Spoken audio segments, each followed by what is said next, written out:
Hi everyone, I hope you're doing well. If you're like us at the minute, we're getting all our shopping delivered to us each week at home. We always find though, whether it's in the morning or afternoon, our guy always turns up within the final 5 minutes of the hour that he's due. And so this morning he was due to come between 9 and 10. I knew I had plenty of time because he always comes at like the last minute. But in this case, I opened the front door to let the dog out, and it was like at 1 minute past 9, and he was pretty much there, and he was almost away. He was leaving like the last bag of shopping down, and it totally kind of like surprised me. I was expecting him, but I wasn't expecting him in that moment. And if you're wondering why in the world I'm talking about my shopping, if you've read Matthew 25, it might make sense. If you haven't, let me just explain a little bit. Matthew 25 has a couple of different parables in it and a really amazing story at the end of it. The first story is about the 10 bridesmaids waiting for the bridegroom. They knew he would arrive, he would definitely be there, but only 5 were actually ready when he showed up unexpectedly. And then 3 servants were given gifts by their master to use until he returned. 2 worked hard and they were ready for his return, and 1 did nothing and wasn't ready whenever his master unexpectedly showed up.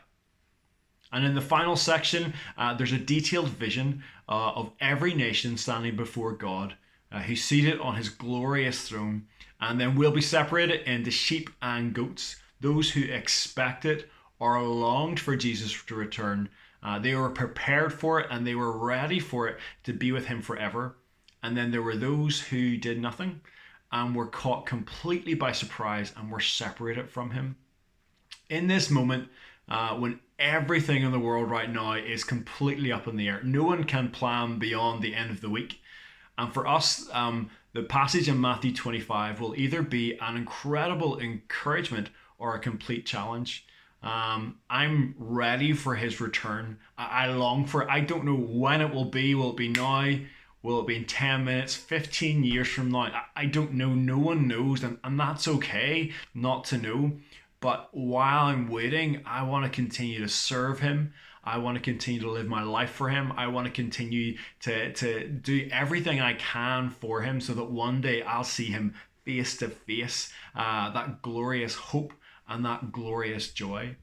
Or the challenge is, am I just treading water?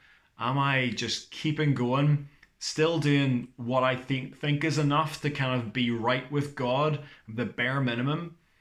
But this kind of attitude brings so much uncertainty and so much anxiety and so much unrest and so much kind of just inner turmoil. The 5 bridesmaids who missed out were kind of so anxious and rushed. Oh, we missed our opportunity. And the one servant who had the one talent or the one bit to invest kind of missed out because he was just so filled with unrest. But the joy of the bridesmaids who waited and were prepared, and the joy of the servants who worked and waited, was the joy of following Jesus. They were working hard for God. It's actually harder to be a Christian. It takes more work and effort than not being a Christian, but it's so much more worth it. The joy of having hope when we have to wait, of having the spirit of peace in our lives in time of unrest. The joy he gives whenever there's uncertainty is just so worth it. He is good even when life is not. Versus the uncertainty of life when I don't know what's going to happen or there's things I cannot control. The good news about following Jesus is we don't have to control everything because we trust God that he has everything in control.